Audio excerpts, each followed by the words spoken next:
Does Bill de Blasio want to ruin New York City? I know, it's a far-fetched idea to think that a mayor of a major American city would want to ruin it. But de Blasio's actions seem like he's doing it on purpose. His decisions have bankrupted the city, and crime has skyrocketed exponentially. It's dumbfounding. So, I ask again, does Bill de Blasio want to ruin New York City? Let's get into it.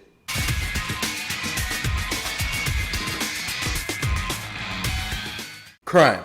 Something none of us like. Something New York was plagued with, but then they got rid of it. And now it seems as it's come back. Bail reform. Let's start with that. In January 1st of 2020, de Blasio's new bail reform came into place.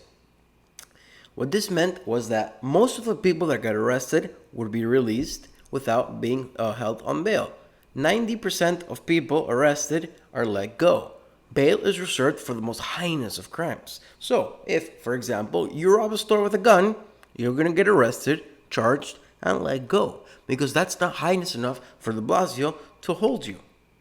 That's what bail reform was. It was so bad that Governor Cuomo, who I think is incompetent, but in this case, he has a little common sense, he told de Blasio that he must amend it because it's ridiculous. But let's move on for bail reform. Let's talk about shootings. The rise in shootings compared to the same time last year, and we're looking at from January to August. We're not just looking at August. Shootings are up 80%. Homicides are up 31%. De Blasio also decided that due to beer concerns, and I say beer concerns because I can't say the C word here on the YouTubes. So de Blasio released a lot of inmates due to beer concerns. 35 of those inmates were rearrested because of gun charges. Gun charges. I imagine that others were rearrested on lesser charges as well. And then we have the BLM rioting. Of course, Mr. Bill de Blasio will refuse to call it rioting. These are peaceful protesters. And sometimes it gets out of hand, but it's mostly peaceful. And when people say peaceful protesters, Ben Shapiro has a very nice argument. Like, for example, if I go and kill someone today, most of my day was peaceful. I had a mostly peaceful day. Then for a couple seconds I killed someone. My day was mostly peaceful. Peaceful protesters. And then we have the BLM mural that he paints on city streets on taxpayer money, of course. And even better, he painted in front of Trump Tower like a little 5-year-old child. He's saying, "Up yours, daddy." Come on, brother. Like, he's virtue signaling like a little soy boy beta cuck. Come on, what are you doing, brother? You're the mayor of the city. Stop virtue signaling. Impose order.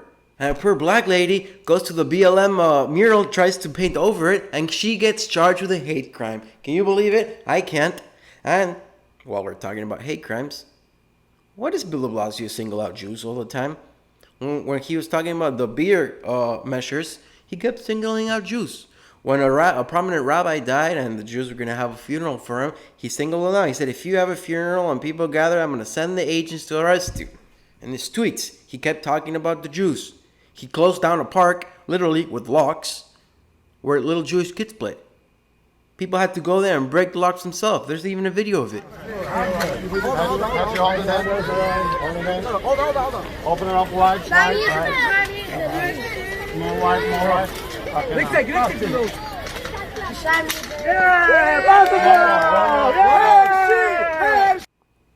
And people talk about hate crimes a lot. Do you know who the number one victims of hate crimes are? Survey says black people. Wrong. Survey says Irish. Wrong. Trans. Wrong. Italians. Wrong. Jews. Ding, ding, ding, ding, ding. So if you can virtue signal about all the hate crimes that are going on in your city, why don't you protect the Jews a little bit? Now, let's move on from crime and talk about money. Because Bill de Blasio has mishandled money like nobody's business. First, of course, he uses the whole BLM as an excuse to take $1 billion from the New York City Police Department because he has no money for them anyway. And he takes that money away, which is the worst thing you can do when, as I said before, you have a crime-ridden city. He calls New Yorkers with memes that left the city due to the beer. That they are fair weather friends, that he doesn't really need them back. He doesn't want them back.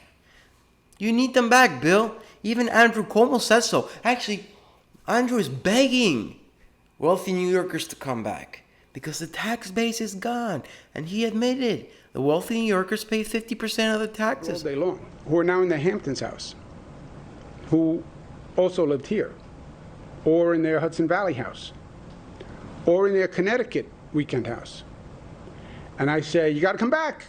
When are you coming back? We'll go to dinner. I'll buy you a drink. Come over, I'll cook. They're not coming back right now. And you know what else they're thinking? If I stay there, they pay a lower income tax because they don't pay the New York City surcharge. About the folks out in the Hamptons, I have to be very clear about this. We do not make decisions based on the wealthy few. That I was troubled to hear this concept that because wealthy people have a set of concerns about the city, that we should accommodate them, that we should build our policies and approaches around them. That's not how it works around here anymore. What are you going to do without them, Bill? How are you going to fund your BLM murals, Bill? But no, Bill has an agenda. You wait. You got all these wealthy people leaving New York, and what does de Blasio say? He wants to raise taxes. Cuomo doesn't know what to do with de Blasio anymore. He's freaking out. And here's my favorite thing that de Blasio has done recently. Due to the homelessness crisis, which is a horrible one, and we need, as a society, need to find a solution, de Blasio has decided that because of the beer, we can't have the homeless in the shelters or all together. So he decided to put them up in luxury hotels on the Upper West Side of New York. This, of course, is paid by the taxpayer at $2 million a night, because Bill de Blasio knows how to handle money. He can't. He doesn't know what to do. And what does this do other than take money away from the city? The wealthy people that live in the Upper West Side are getting out of there, man. They don't want to live there. Drunk people on the streets all the time because of you, de Blasio. They're gone. You're going to have a horrible city. But wait, that's what you want. You want empty buildings, don't you? Yes, you do. You have said you do. But why?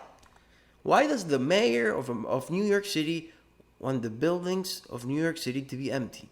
I need my tinfoil hat for this one. See, to understand Bill de Blasio, we must first understand Warren Wilhelm Jr. Warren Wilhelm Jr., born to communist parties in the United States, was bored with his life in America. The capitalist life was not enough for him. So after college, he went to Nicaragua and became enamored with the Sandinista movement. The Sandinista movement, for those of you who don't know, was a Marxist revolutionary movement who eventually gained power in Nicaragua. When he returned to America, William Warren Jr.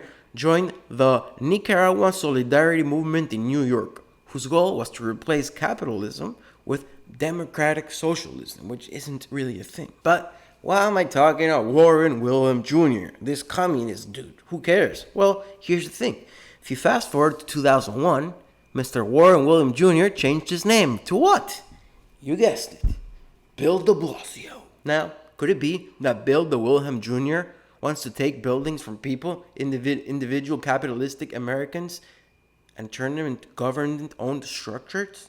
Yes, I don't need my team full of prop for that one. That's what socialist communists do, and that's what Bill de Blasio admitted to doing. He said, it's an opportunity to get creative and find housing for homeless. It's out there. He's trying to take buildings from people and make them government structures to give to the poor. This is what happens with socialist and communist governments. They take from the people that have, and they keep it. It's not like they distribute, which would be wrong anyway. They keep it, so then everybody's poor. And the only people that have power is the government. So what do you think? Is Bill de Blasio the absolute worst mayor in America? Is he doing it on purpose? Should we call him Warren William Jr.? Comment down below. Like, subscribe. Ginger out.